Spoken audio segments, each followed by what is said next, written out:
ଜୟ ଜଗନ୍ନାଥ ସାଙ୍ଗମାନେ ଆପଣମାନେ କେମିତି ଅଛନ୍ତି? ଆଶା କରୁ ସବୁ ଭଲରେ ଥିବେ ଆଉ ଏମିତି ଭଲରେ ରୁହନ୍ତୁ। ଆପଣଙ୍କୁ ସ୍ୱାଗତ କରୁଛି ମୋର ୟୁଟ୍ୟୁବ ଚ୍ୟାନେଲର। ଏଇଟା ମୋର ପ୍ରଥମ ୟୁଟ୍ୟୁବ ଭିଡ଼ିଓ।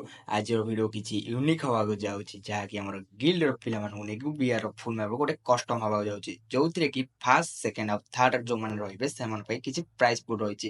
ଆପଣମାନେ ଭିଡ଼ିଓ ଦେଖନ୍ତୁ ଆଉ ଏନ୍ଜୟ କରନ୍ତୁ। ଆପଣମାନେ ମୋତେ ସପୋର୍ଟ କରନ୍ତୁ, ଯେପରିକି ମୁଁ ଆଗକୁ ଆହୁରି ଭଲ ଭିଡ଼ିଓ ଆଣିପାରିବି।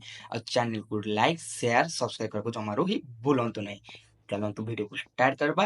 ଏନ୍ଜୟ ଇଟ୍। ଭାଇମାନେ ଆପଣ ଦେଖିପାରୁଥିବେ କି ଫାର୍ଷ୍ଟ ଆଉ କିଏ ସେକେଣ୍ଡ ଆଉ କିଏ ଥାର୍ଡ ହେଇଛି। ତ ମୁଁ ପ୍ରଥମରୁ ହିଁ କହିକି ଆସିଥିଲି ଯେ ଫାର୍ଷ୍ଟ ଆଉ କିଏ ସେକେଣ୍ଡ ଯେ ଥାର୍ଡ ହେବ, ମୁଁ ସେମାନଙ୍କ ପାଇଁ କିଛି ସ୍ପେଶାଲ ଗିଫ୍ଟ ରହିଛି। ଆଉ ଏ ସ୍ପେଶାଲ ଗିଫ୍ଟ କ'ଣ ଆପଣ ଜାଣିବାକୁ ଚାହିଁଲେ ଆପଣ ପାର୍ଟ 2 ପାଇଁ ଅପେକ୍ଷା କରନ୍ତୁ। ପାର୍ଟ 2ର ଭିଡ଼ିଓ ଜଲ୍ଦି ହିଁ ଆସୁଛି ଓ ପାର୍ଟ 2ରେ ବି କିଛି ସ୍ପେଶାଲ ମୁଭମେଣ୍ଟ ହେବାକୁ ଯାଉଛି। ତେଣୁ ଯଦି ଭିଡ଼ିଓଟି ଏବେ ଭଲ ଲାଗିଛି ତାହେଲେ ଲାଇକ୍ କରନ୍ତୁ, ସେୟାର କରନ୍ତୁ ଆଉ ସବସ୍କ୍ରାଇବ କରିବାକୁ ଜମାରୁ ହିଁ ଭୁଲନ୍ତୁ ନାହିଁ। ଜୟ ଜଗନ୍ନାଥ।